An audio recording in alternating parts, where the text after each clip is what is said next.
My family laughed at me and thought I was a beggar when I left home at 19. "You're a loser, you'll never make it," they said, but I kept quiet. Month later their faces are pale when I told my family that I was moving out, they laughed. Not a little laugh. Not even the kind of laugh you give when you're not sure if someone is joking.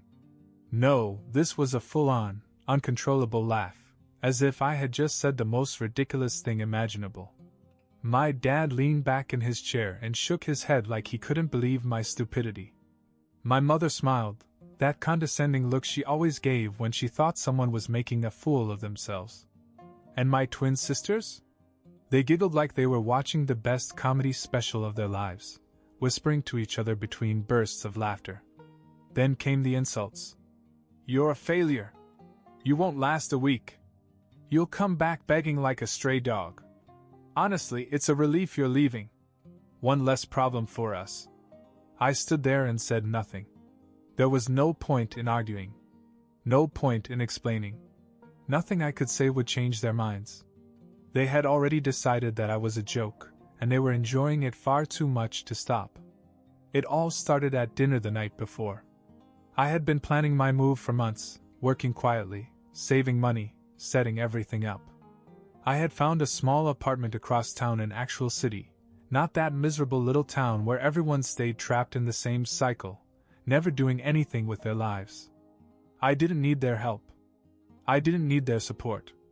I just wanted to let them know. "I'm moving out this weekend." My father put down his fork.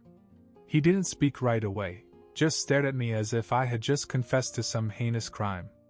My mother shook her head, unimpressed. Then she let out a short, sharp laugh through her nose. "With what money?" "From my business." And that was it. That was all it took to set her off. My sisters burst out laughing first. My dad scoffed. My mom put her hand over her mouth as if to stifle more laughter. "Oh my God, he thinks he's some kind of businessman." More laughter. More whispering. My sisters looked at me as if I had just said I was going to be an astronaut. I didn't react. I didn't explain myself. That only made them push harder. "You? Running a business? You can't even take care of yourself.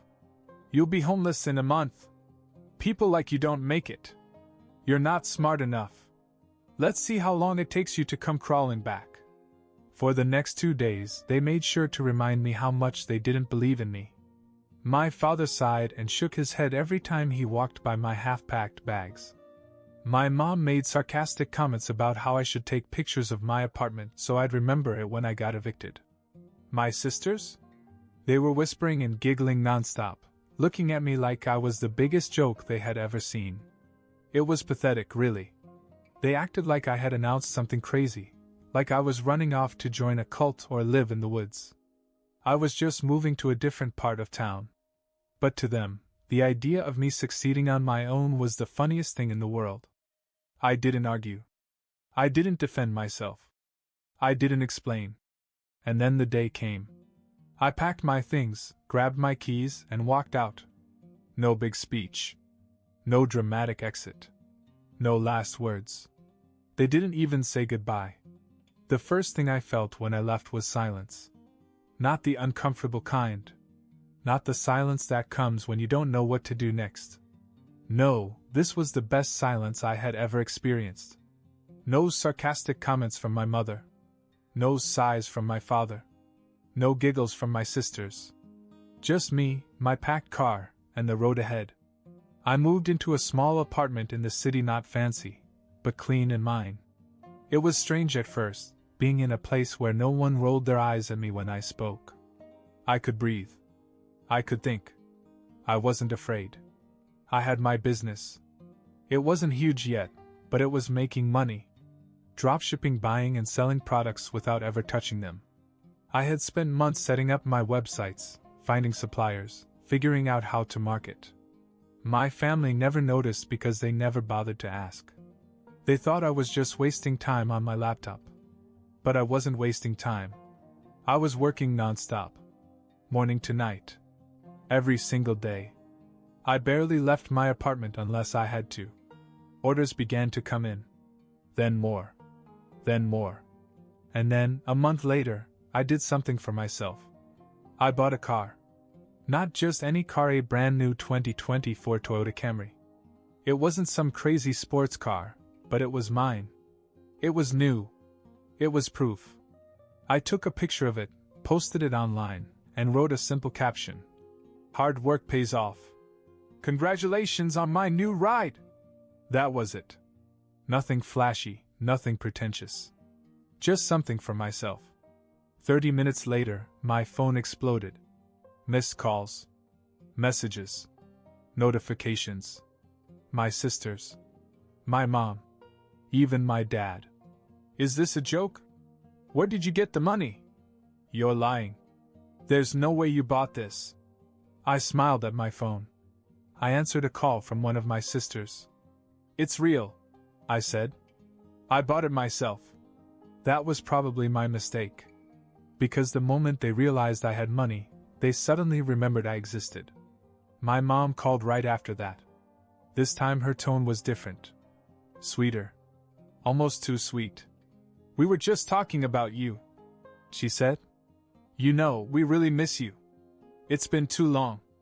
My dad sent me a text. One text.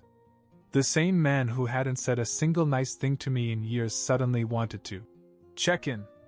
My sisters, the same ones who laughed at me constantly, now complimented my business. Asking how I did it.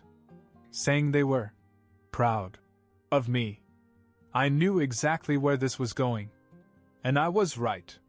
Because 2 days later, they started asking for money. It started small. Almost cautiously. My mom called first. Her voice was different this time, soft, almost hesitant, like she didn't want to scare me off. Not her usual sharp tone, not her usual sarcasm. It was obviously fake. I knew that even before she got to the point. Richard, darling, how have you been? We haven't talked in so long. I just wanted to check in and see how you're doing. Right. Now she wanted to check in. Not when I moved out. Not when they laughed me out of the house. Now that they saw the car. I played along. I've been good. Business is good. Oh, that's wonderful, honey. You've always been so smart. I always knew you had potential. This almost made me laugh. Listen, I don't want to stress you out, but things have been a little tough around here. Your dad's hours have been cut, and the bills are piling up. It's been so hard, Richard. We just need a little help. Nothing crazy. Just a little loan, you know, until we get back on our feet.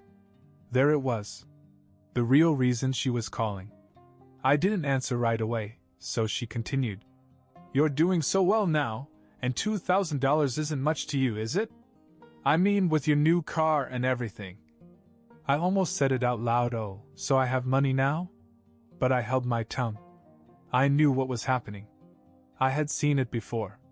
The moment they thought I had something they could take, suddenly I wasn't a joke anymore. Suddenly I was useful. I didn't say yes. But I didn't say no either. Then my dad called. Which was rare. Listen, kid, he started. No hello. No how are you? Just straight to the point. Your mom's been worried sick. We have to handle things as a family. If you have money, you should help us. That's what family does. Oh, now we're a family. Funny. Because when I left, they practically pushed me out the door. When I was struggling, they didn't care. When they were laughing at me, family didn't seem to matter. And then, like clockwork, my sisters reached out to me. No fake warmth this time. Just straightforward entitlement. You should be grateful that we raised you. One of them texted. We put up with you for 19 years. The least you could do is help us out. Put up with me? Like I was some kind of burden? Then the other one texted me. Mom and Dad did everything for you. You're so selfish. You can't just disappear and leave us to struggle. I stared at my phone for a long time. Just a month ago, these same people were laughing at me, mocking me, telling me I was nothing. Now, because I had a car, because they thought I had money, I was suddenly responsible for them? I finally replied. I will think about it. They seemed satisfied with that answer. But I had already made up my mind. I wasn't going to give them a cent. And when they realized that, things got ugly. At first, they were patient. For a few days, my mom sent me little reminders, trying to sound casual. Hey sweetheart, any update on what we talked about? Don't want to pressure you, but we could really use the help right now. You're doing so well, Richard. We're so proud of you. Just let me know when you can send something over. Then my dad texted. You said you'd think about it. It's been a week. My sisters weren't so subtle. Wow. Can't believe you're actually being this selfish. I ignored most of it. I had nothing to say to them. Then, out of nowhere, my mom called, sounding panicked. I let it ring a few times before answering. Richard, I didn't want to tell you this, but we're in serious trouble. I had to take out a loan a while back, and now they're demanding the money back. If we don't pay it by next week, we could lose everything. Her voice was shaking. If I didn't know better, I might have believed her. How much? I asked, already knowing I wasn't sending a cent. 5,000, she said immediately. Please, Richard. I wouldn't be asking if it wasn't serious. 5,000? Just a week ago, they needed 2. Now the amount had more than doubled? I told her I'd get back to her and hung up. But something felt off. Then I ran into my aunt. I was grabbing coffee in the city when I spotted her walking down the street. My mom's older sister. She wasn't super close to us, but she had always been kind to me. She actually listened when I spoke, which was more than I could say for my immediate family. I hadn't seen her in a while, but when she noticed me, she smiled. Richard! It's been too long. We talked for a bit, just catching up, and then I decided to ask. My mom told me she took out a loan, I said. She says she has to pay it back next week, or they'll lose everything. The moment I said it, her face changed. Her smile dropped, replaced by something between disbelief and frustration. She shook her head. Richard, there's no loan. I stared at her. What? They're lying to you. She sighed. I told her it was wrong, but your mother doesn't listen to anyone. She thinks you owe her, and she figured if she scared you enough you'd pay up. I felt my stomach tighten. She told me what she was planning. My aunt continued. I told her it wasn't fair to you, but she just laughed. She said he's young, he'll make more money. It's not a big deal. I couldn't speak. She's done this before, Richard. Not just to you. To me. To other family members. Always some emergency, always some crisis that doesn't exist. And when people stop giving her money, she moves on to the next person. I stood there, completely still, as the truth sank in. They weren't just asking for money. They weren't just guilt-tripping me. They had planned this. My own mother had schemed to manipulate me out of thousands of dollars. And I had almost believed her. I clenched my jaw, forcing myself to stay calm. I could have called her out right then and there. I could have sent a furious text, confronted her, told her I knew everything. But I had a better idea. I walked home in a daze. I kept replaying my aunt's words in my head, trying to make sense of it. My own mother, sitting around, coming up with a fake story just to squeeze money out of me. Laughing about it. Thinking I'd just hand it over like some clueless idiot. And the worst part? She had done it before. I checked my phone. More messages. My mom. My dad. My sisters. Richard, please, we're running out of time. Be a man and take care of your family. Are you really just going to let us struggle like this? I stared at the screen, disgusted. I could have blocked them right then and there. I could have called my mom and told her exactly what I knew. But that would have been too easy. Instead, I sent one message back. I've been thinking. You're right, I should help my family. Meet me at the bank tomorrow at 2 p.m. I'll pull out the money in cash. Instant response. Oh, sweetheart. Thank you. You have no idea how much this means to us. Sure. I had an idea. I arrived at the bank a little early, just to see if they'd actually show up. And there they were. My mom, standing near the entrance, talking with my dad.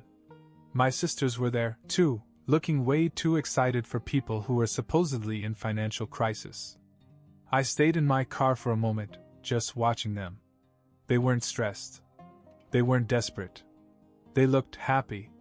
My mom was smiling, chatting away like this was just another day. My sisters were laughing, nudging each other. It hit me then.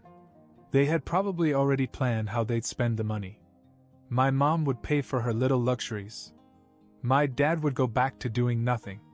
My sisters? Probably shopping or a vacation. They weren't struggling. They weren't desperate. They were celebrating before they even had the cash.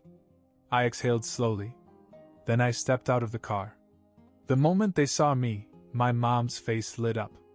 She actually reached out to hug me. I stepped back. No need for that. Let's go inside. We walked into the bank together. I went straight to the teller.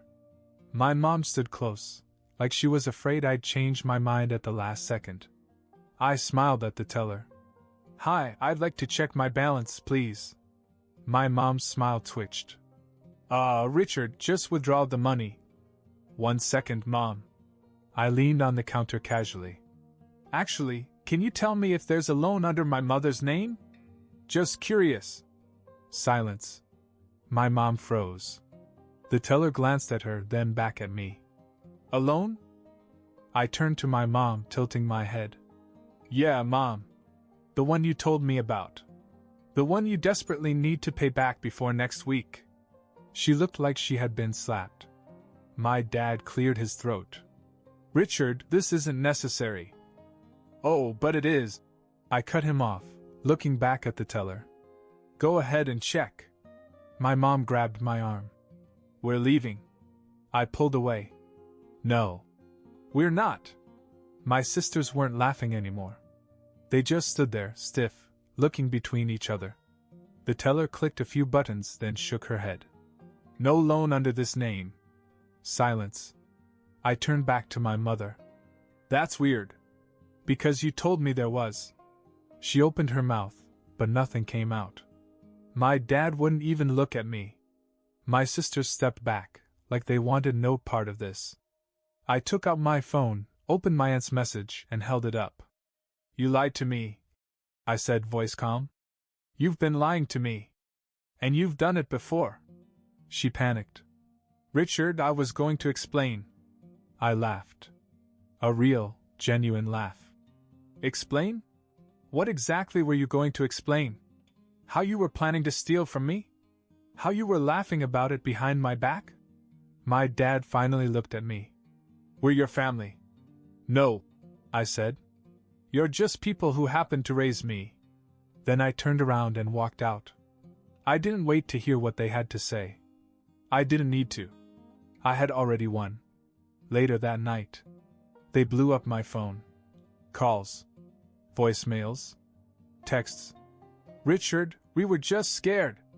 It was a misunderstanding. Don't turn your back on your family. You think you're better than us now?" Blocked. Every single one of them. And just like that, they were out of my life. For the first time ever, I felt free.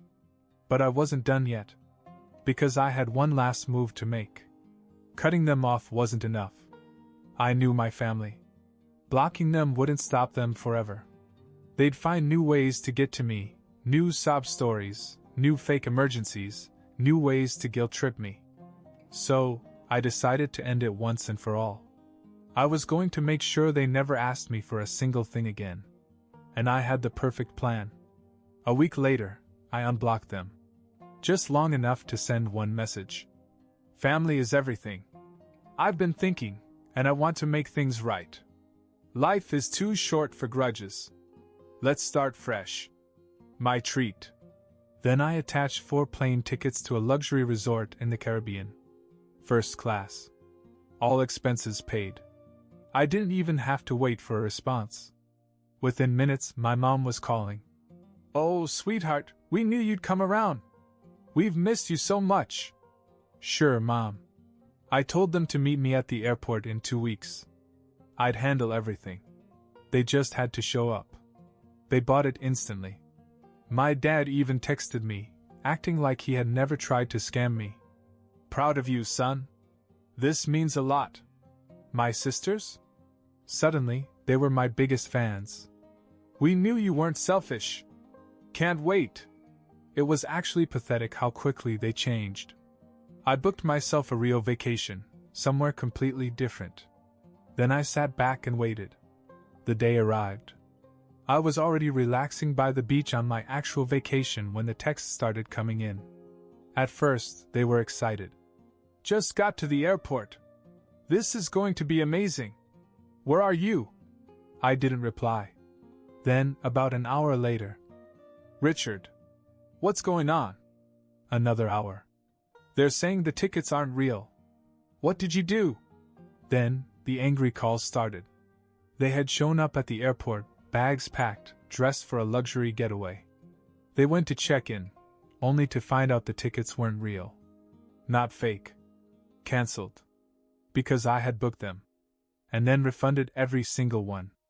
They stood there, furious, confused, humiliated, realizing too late that they had been played. The messages turned into threats. Screaming voicemails. You humiliated us! How could you do this to your own family? We looked like idiots. I sipped my drink, enjoying the ocean breeze. Then, one final text from me. I figured it was only fair. After all, lying to family is just what we do, right? Blocked. Forever. And just like that, they were out of my life. For good. That should have been the end of it. I expected my family to rage for a while, maybe send a few last desperate messages, then finally give up. But I underestimated their stubbornness. For the next few weeks, they tried everything. At first, it was anger. You are dead to us. You think money makes you better? You're nothing without us. You'll regret this, Richard. Then came the guilt-tripping. Family forgives, Richard. Let's just talk. Mom's been crying nonstop. Are you happy now? Your father is sick. This stress is killing him. Fun fact, he was perfectly fine. My aunt confirmed it. When that didn't work, they tried fake kindness. We overreacted.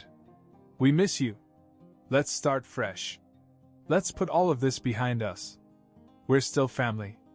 We should get together soon. Maybe over dinner? Yeah.